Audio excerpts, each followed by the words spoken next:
نحمده ونستعينه ونستغفره ونعوذ بالله من شرور أنفسنا ومن سيئات أعمالنا من يهده الله فلا مضل له ومن يضلله فلا هادي له وأشهد أن لا إله إلا الله وحده لا شريك له وأشهد أن محمدا عبده ورسوله يا أيها الذين آمنوا اتقوا الله حق تقاته ولا تموتن إلا وأنتم مسلمون يا أيها الناس اتقوا ربكم الذي خلقكم من نفس واحدة وخلق منها زوجها وبث منهما رجالا كثيرا ونساء واتقوا الله الذي تساءلون به والأرحام إن الله كان عليكم رقيبا يا أيها الذين آمنوا اتقوا الله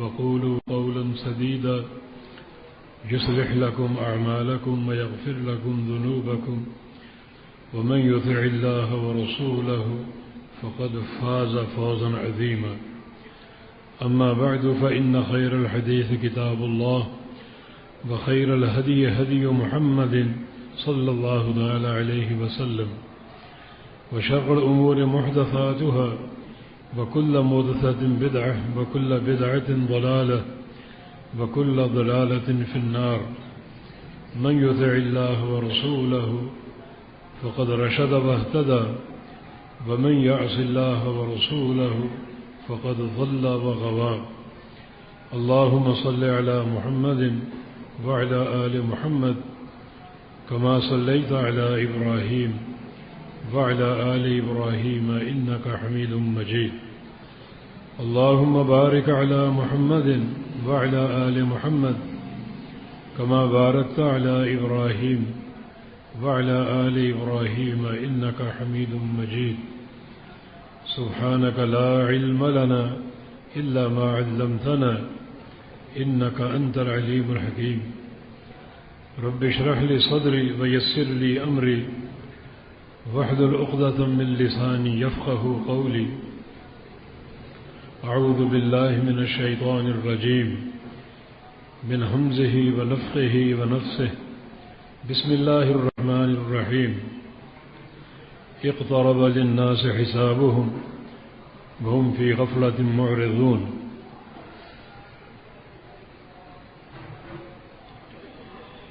اس آیت کریمہ میں اللہ رب العزت نے ایک بڑی ہولناک خبر دی ہے اقترب للناس حسابهم قریب آ چکا لوگوں کے لیے ان کے حساب کا وقت وهم فی غفلۃ معرضون اور وہ غفلت کی زندگی میں سرشار ہیں اور بالکل غافل بنے بیٹھے ہیں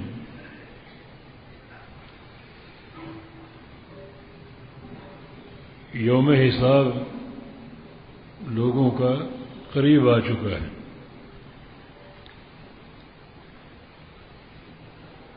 قریب آنے کے کئی معنی ہیں ایک معنی یہ ہے کہ جو دنیا کی گزری ہوئی عمر ہے وہ زیادہ ہو چکی اور جو باقی ہے وہ کم رہ گئی اور جوں جوں دن گزرتے جائیں توں وہ ہدف قریب آتا جاتا ہے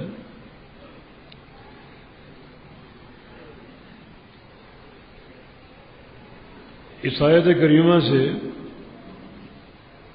صحابہ کا فہم کیا تھا امام قرطبی رحمہ اللہ نے اپنی تفسیر میں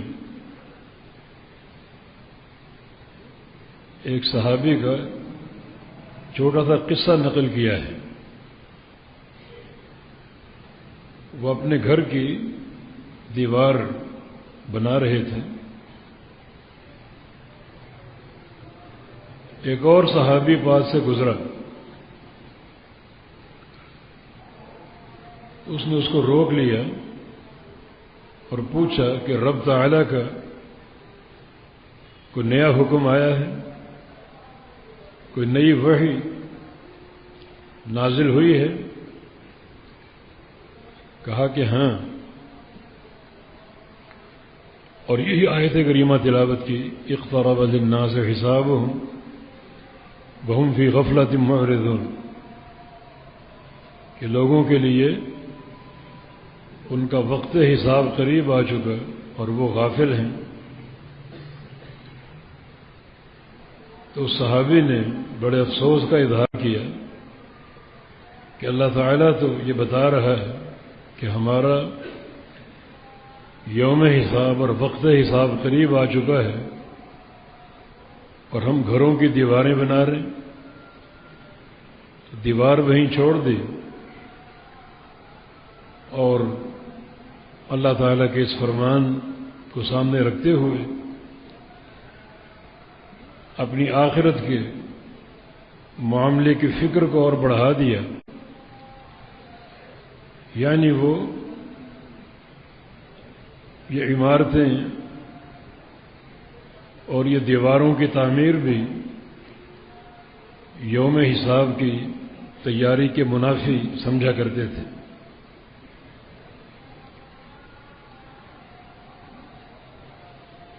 یہاں کئی چیزیں قابل غور ہیں۔ لفظ اقترب، اقترب کا معنی بہت قریب آ چکا ہے۔ اس میں ماضی کے دو صیغے ہیں، قارب اور اقترب۔ قارب کا معنی قریب آنا، قریب ہونا، اور اقترب کا معنی بہت قریب ہونا۔ یہ باب افتعال ہے، اور اس کی تا جو ہے اس میں مبالغے کا معنی ہے۔ لوگوں کا یوم حساب بہت قریب آ چکا ہے۔ حساب سے کیا مراد؟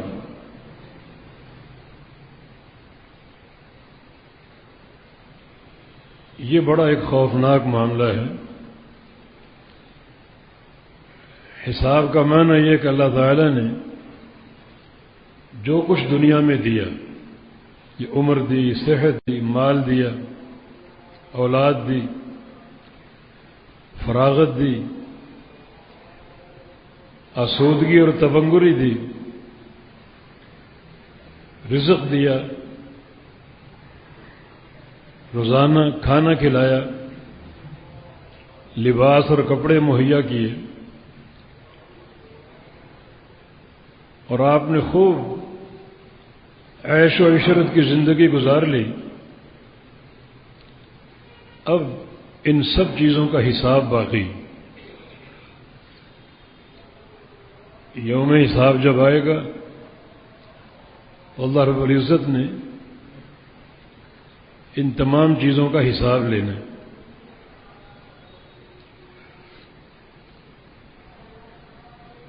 یہ حساب کی ایک تفسیر ہے۔ جو نعمتیں آپ کو دی گئیں، ان نعمتوں کا حساب ہوگا۔ امیر المومنین علی مرتضیٰ رضی اللہ تعالی عنہ دنیا کے بارے میں فرمایا کرتے تھے کہ حرامها عذاب وحلالها حساب، کہ دنیا اگر حرام طریقے سے کمائی ہے تو وہ سراسر عذاب ہے، اور اگر حلال طریقے سے کمائی ہے تو اس کا حساب دینا ہو۔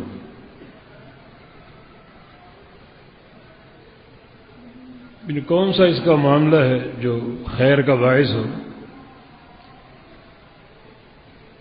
بذریعہ حرام اگر دنیا آئی ہے تو اس کا عذاب جھیلنا پڑے گا، اور اگر حلال طریقے سے آئی ہے تو اس کا حساب دینا پڑے گا۔ تو اقترب للناس حسابهم، لوگوں کے لیے ان کا وقت حساب قریب آ چکا ہے۔ رسول اللہ صلی اللہ علیہ وسلم کی حدیث ہے، بعثت بین یدی الساعہ، مجھے قیامت سے قبل بھیجا گیا ہے، یعنی میرے بعد کوئی نبی نہیں آئے گا بلکہ قیامت آئے گی۔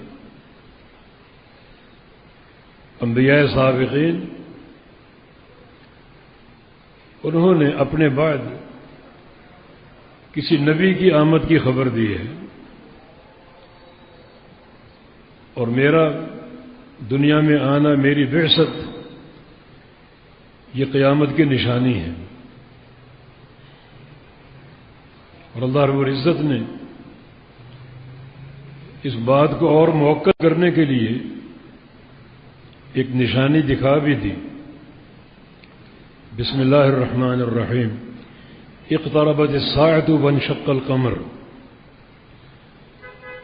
قیامت بہت قریب آ چکی اور چاند بھی پھٹ گیا،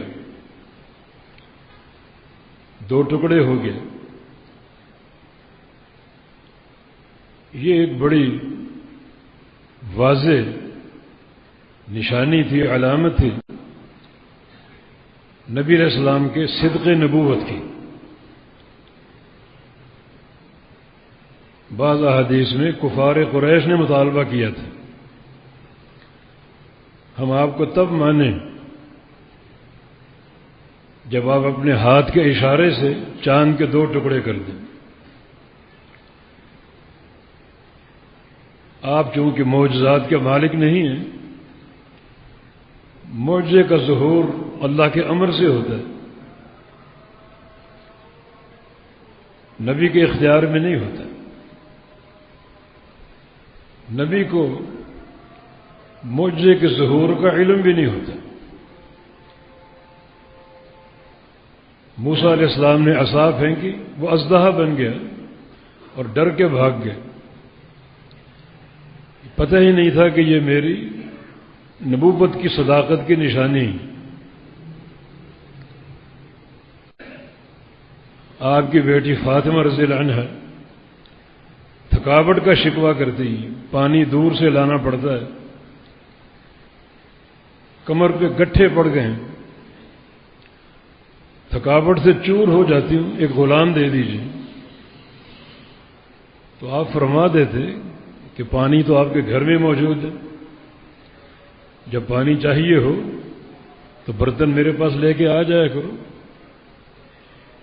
میری انگلیوں سے پانی پھوٹتا ہے اور کنووں کے کنویں بھر جاتے ہیں، ہزاروں لوگ سیراب ہو جاتے ہیں، تو میں تمہیں سیراب کیوں نہیں کر سکتا؟ لیکن نہیں، کوئی اختیار ہی نہیں۔ یہ تعلیم اور تلقین فرمائی کہ رات کو جب بستر پر جاؤ تو 33 بار سبحان اللہ، 33 بار الحمدللہ اور 34 بار اللہ اکبر پڑھ دیا کرو، یہ دن بھر کی تھکاوٹیں دور ہو جائیں۔ تو معجزے کا اختیار نبی کو نہیں ہوتا، یہ سارا اللہ تعالیٰ کے اختیارات ہیں۔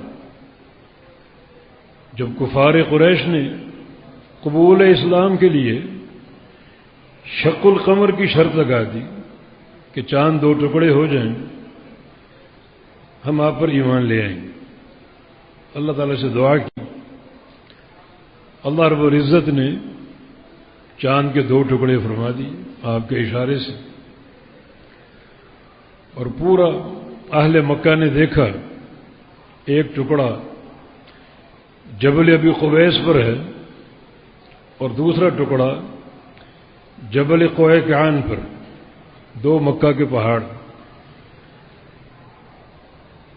چاند دو لخت ہو گیا، دو ٹکڑے ہو گیا، اور مکہ والوں نے مشاہدہ کر لیا کہ اب تو ایمان لے آؤ،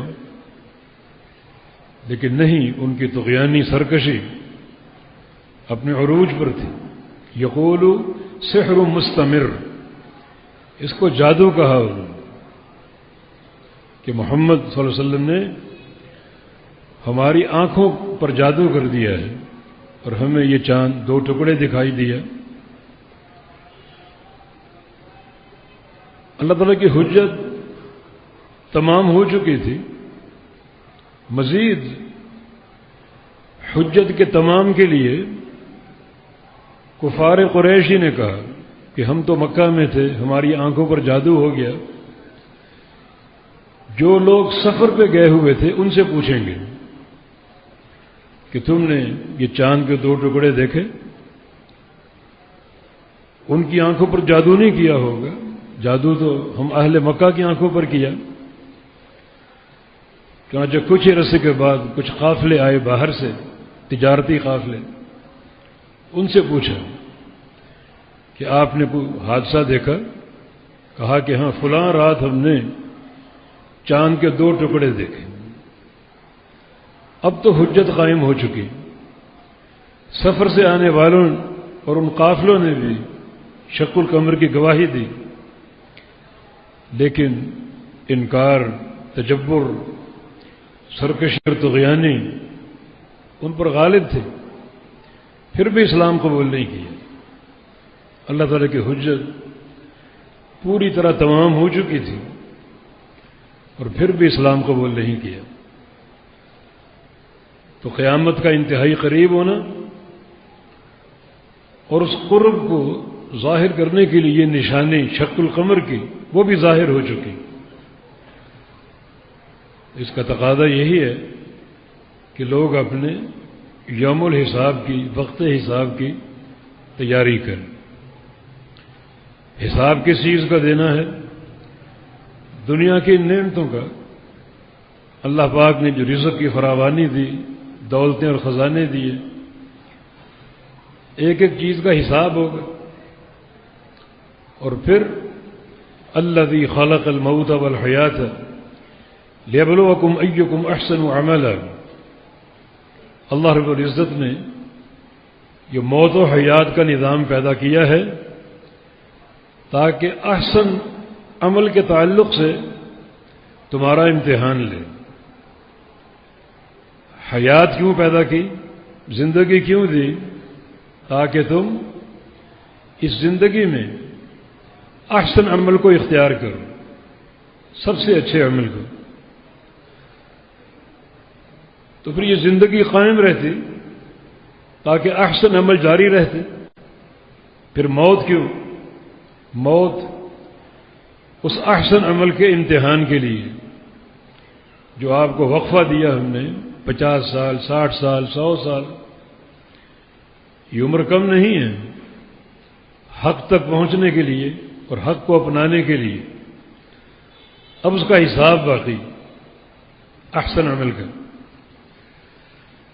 یہ بھی حساب کی ایک تفسیر ہے کہ اللہ رب العزت نے جو موت و حیات کا نظام بنایا، حیات احسن عمل کی مہلت ہے اور موت اس احسن عمل کا حساب ہے جس مرحلے سے ہر انسان نے گزرنا ہے اور اپنے خالق اور مالک کو حساب دینا ہے۔ اور اللہ تعالیٰ فرما رہا ہے کہ یہ وقت بالکل قریب آ چکا، گزری دنیا کی عمر زیادہ ہو چکی، بقیہ دنیا کی عمر بہت کم رہ گئی۔ انہم یرونہ بعیدا ونراہ قریبا، یہ لوگ یوم حساب کو دور سمجھتے ہیں، ہم اس کو قریب دیکھ رہے ہیں۔ یہ دور دیکھتے ہیں، ہم قریب دیکھتے ہیں، انتہائی قریب آ چکا۔ ویسے بھی قاعدہ ہے کہ کل آت قریب، ہر آنے والی شے قریب ہوتی ہے۔ جس شے نے آنا ہے وہ لا محالہ آ کر رہے گی، تو اس کے آنے کو قریب ہی سمجھا جائے، اس کی تیاری اختیار کی جائے۔ اس قریب ہونے کی ایک تفسیر اور بھی ہے، سورہ نبا میں اللہ پاک کا فرمان انا انذرناہ عذابا قریبا، ہم انسان کو ڈراتے ہیں ایک عذاب سے جو کہ قریبی ہے، قریبی عذاب سے۔ یہ قریبی عذاب دو لحاظ سے ہے، ایک باعتبار زمانہ، دوسرا باعتبار ٹھکانہ۔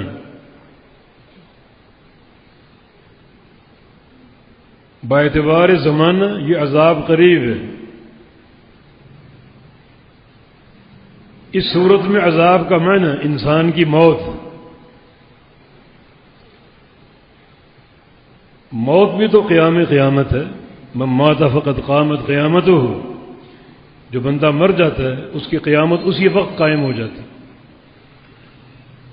تو موت تو انتہائی قریب ہے، ایک لمحے کے اندر آ سکتی۔ انسان ایک سانس لے، دوسری لے پائے یا نہ لے پائے۔ اور یہ بات بھی نبی علیہ السلام کے ایک حدیث میں مذکور ہے، یہ تفسیر قرطبی میں، کہ آپ نے ایک قبہ نما عمارت دیکھی مدینہ میں، پوچھا یہ کس کی ہے؟ بتایا کہ فلاں انصاری صحابی کی۔ وہ انصاری صحابی کچھ عرصہ بعد اللہ کے نبی کو دکھائی دیا تو اس نے آپ کے چہرے پر ناگواری محسوس کی اور بڑا پریشان ہوا، ملول ہوا کہ میں نے نبی علیہ السلام کو بدلا ہوا پایا۔ آپ کے اخلاق کریمہ اس کے برعکس، آپ کے چہرے پر رنجش اور ناگواری کے آثار دیکھیں۔ صحابہ نے بتا دیا یہ وجہ ہے، تمہارے اس قبہ نما عمارت کو آپ نے دیکھا۔ بڑا پریشان ہوا اور اس کو ڈھا دیا۔ رسول اللہ صلی اللہ علیہ وسلم نے فرمایا کہ قبہ کی تعمیر سے بھی زیادہ قریب تمہاری موت ہے، موت اس سے زیادہ قریب ہے۔ اس کا معنی یہ ہے کسی وقت بھی انسان موت کا شکار ہو سکتا ہے، اور اگر وہ لمبے منصوبے بنا لے اور موت کی فکر نہ ہو تو یہ ایک پرلے درجے کی غفلت۔ تو یہ عذاب قریب باعتبار زمانہ کے، انسان کی موت اس کی قیامت ہے، حساب و کتاب شروع ہو جاتا ہے۔ قبر کا فتنہ برحق ہے، فرشتوں کا آنا اور سوال کرنا صحیح احادیث سے ثابت ہے، تو یہ بھی ایک طرح کا حساب کا وقت ہے جو کسی وقت بھی آ سکتا ہے۔ تو انا انذرناہ عذابا قریبا، بڑا قریبی عذاب ہے یہ موت کی صورت میں۔ اگر قبر میں پکڑ لیے گئے اور قبر کے حساب میں اگر کامیاب نہ ہو پائے تو پھر یہ عذاب قریب ہے۔ دوسرا اس کا معنی باعتبار ٹھکانہ کے، نبی علیہ السلام کی حدیث ہے الجنت اقرب الی احدکم من شراک نعلہ والنار مثل ذلک، جنت تم سے تمہارے جوتے کے تسمے سے بھی زیادہ قریب ہے، 1 فٹ کے فاصلے پر، اور جہنم بھی اتنے ہی فاصلے پر۔ جوتے کا تسمہ کتنا بڑا ہوتا ہے، تسمے کے فاصلے پر جنت بھی ہے اور تسمے کے فاصلے پر جہنم بھی ہے۔ بعض اوقات تم ایسا عمل کر جاؤ جو اللہ کو خوش کر دے، اللہ کو راضی کر دے، اور تم ایک جست میں جنت میں پہنچ جاؤ، اور اللہ رب العزت تمہیں اس عمل کی وجہ سے، پسندیدگی کی وجہ سے جنت کا داخلہ عطا فرما دے۔ اور بعض اوقات یہ بھی ممکن ہے تم ایسا عمل کر جاؤ جو اللہ تعالیٰ کو شدید ناراض کر دے، اور تمہارا اگلا قدم تمہیں جہنم میں پہنچا دے۔ اس میں بہت حد تک کردار زبان کا ہے. نبی علیہ السلام کی حدیث ہے ان رجلا لیعمل بعمل اہل الجنہ حتی لا یبقى بینہ وبینہا الا شبرا، کہ ایک انسان جنت والے کام کرتا ہے حتیٰ کہ اس کے اور جنت کے مابین ایک بالشت کا فاصلہ باقی بچتا ہے. ثم يتكلم بكلمة تهوي به في نار جہنم 70 خریفا، جنت کے دھانے پر کھڑا ہے اور اپنی زبان سے ایک ایسا بول جاتا ہے کہ وہ ایک ہی بول اس کو جہنم میں 70 سال نیچے پھینک دیتے. کس قدر جہنم قریب ہے، انسان کہاں پہنچ چکا ہے، جنت کے دھانے پر کھڑا ہے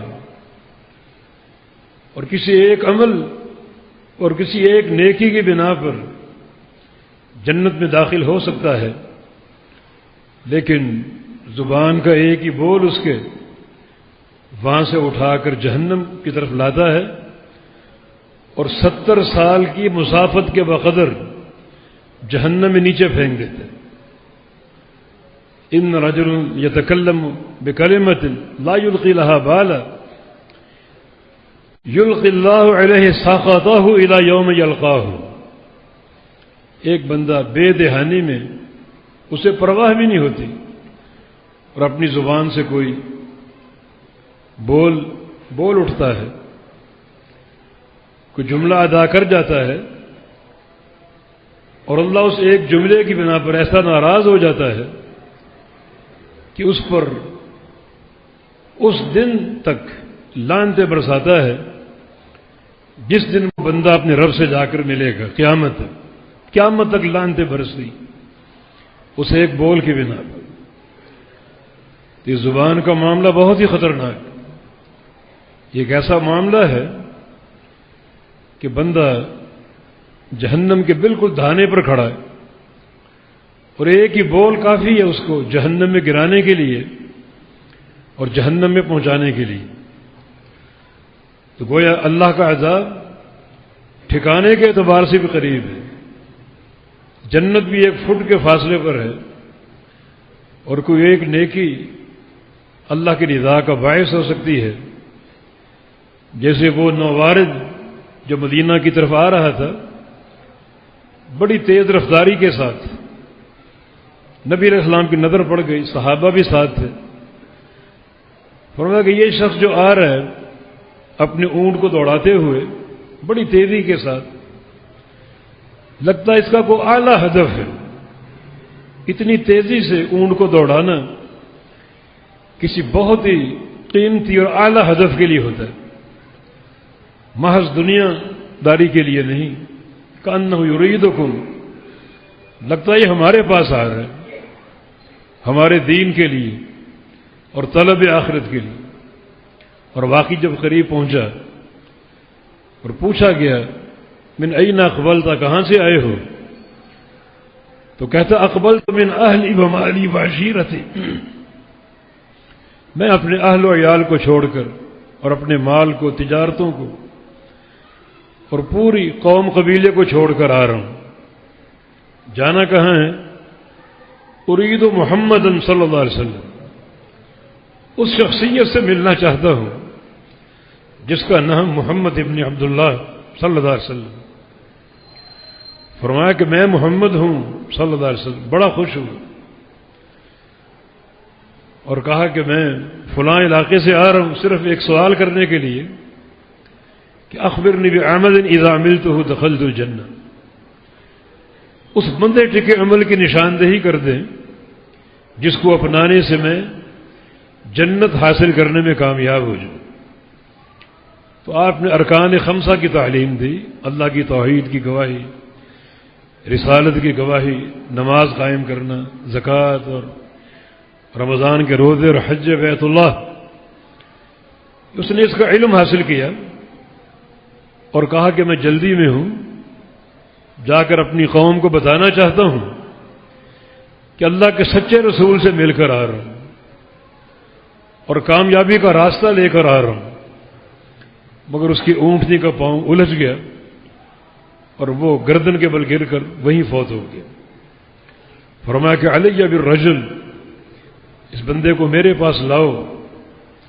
صحابہ اٹھا کر لائے تو آپ نے بڑا فرد محبت سے اپنا چہرہ اس کے قریب کیا، پھر فوراً پیچھے ہٹ گئے اور صحابہ سے پوچھا، میں نے اپنا چہرہ اس کے قریب کیا پھر پیچھے ہٹا لیا، جانتے ہو کیوں؟ انی رأیت ملکین یدوسان فی فیہ من ثمار الجنہ، میں نے اللہ کے دو فرشتوں کو دیکھا اس کے منہ میں جنت کے میوے ڈال رہے تھے۔ اس کی تدفین آپ نے فرمایا کہ عرفت انہ کان جائع، جس سے مجھے یہ سمجھنے میں کوئی دیر نہ لگی کہ یہ بھوکا اور پیاسا تھا۔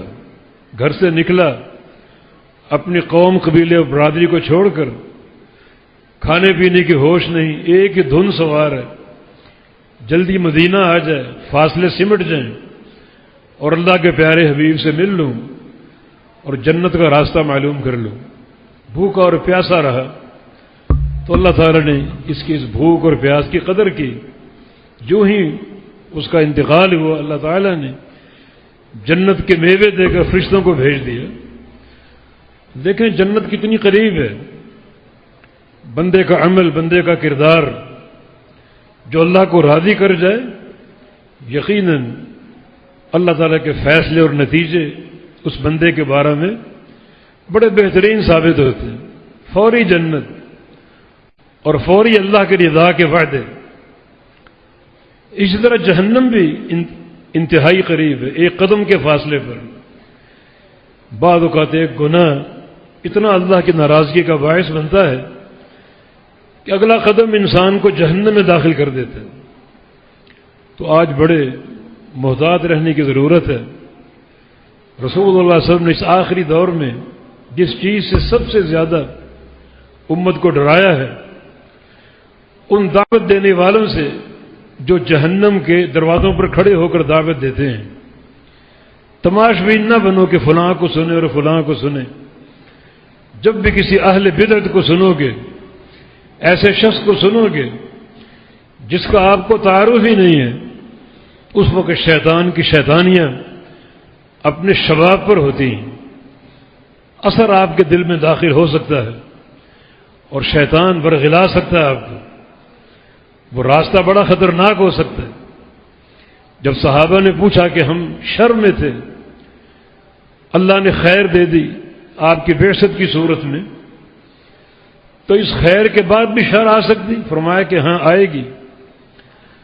پوچھا اس شر کے بعد دوبارہ خیر آئے گی؟ فرمایا ہاں آئے گی۔ پوچھا اس خیر کے بعد دوبارہ شر آئے گا؟ فرمایا ہاں آئے گا۔ وہ شر کیا ہوگا؟ دعات علی ابواب جہنم۔ وہ شر یہ ہوگا کہ جہنم کے دروازوں پر کھڑے ہو کر لوگ دعوت دے رہے ہوں گے، اپنے آپ کو داعی کہیں گے، اپنے آپ کو بڑا فاضل ظاہر کریں گے، مگر حقیقت حال یہ ہوگی کہ وہ جہنم کے دروازوں پر کھڑے ہیں اور لوگوں کو دعوت دے رہے ہیں۔ من اطاعہم قذفوہ فی النار، جو ان کی دعوت کو سن کر ان کی پیروی کرنے کی کوشش کرے گا، اسے اسی وقت وہ اٹھا کر جہنم میں دھکیل دیں گے، کوئی دیر نہیں لگے گی۔ تو آج طرح طرح کے دعات اس حدیث کا نمونہ بنے بیٹھے ہیں۔ کوئی ان کی معرفت نہیں، کہاں سے آئے، کہاں پڑھا انہوں نے، کون ان کے مشائخ، کیا ان کے مشارب ہیں، کیا ان کے مدارس ہیں، مجہول لوگ، اور ہم فطرتاً تماش بین لوگ، سنو بلا کیا باتیں ہو رہی۔ اور بعض اوقات ہم بیان کی جادوگری کی لپیٹ میں آ جاتے ہیں، حالانکہ یہ بات کوئی قابل تعریف نہیں ہے۔ ان من البیان لسحر، کچھ بیان واقعی جادو ہوتے ہیں، یہ ان بیانوں کی مذمت ہے۔ آپ ان علماء کو سنیں، ان علماء سے رابطہ رکھیں جن کو آپ کے آباء و اجداد نے سنا، جن کی سند معلوم ہے، جن کا مشرب معلوم ہے، جن کا علم معروف ہے، اور یہ نئے نئے تجربے کر کے اپنے آپ کو جہنم کا لقمہ بنانے کی کوشش نہ کرو۔ ایسے داعی جن کی چھچورے پن کی حالت یہ ہے، کبھی اپنی گاڑی کی نمائش، کبھی اپنی بائک کی نمائش، اور روپ دھارنا کھلنڈرے لوگوں کا، اپنے آپ کو کھلنڈرا بنا کر پیش کرنا، بھلا ایک دائی کا یہ مقام ہے؟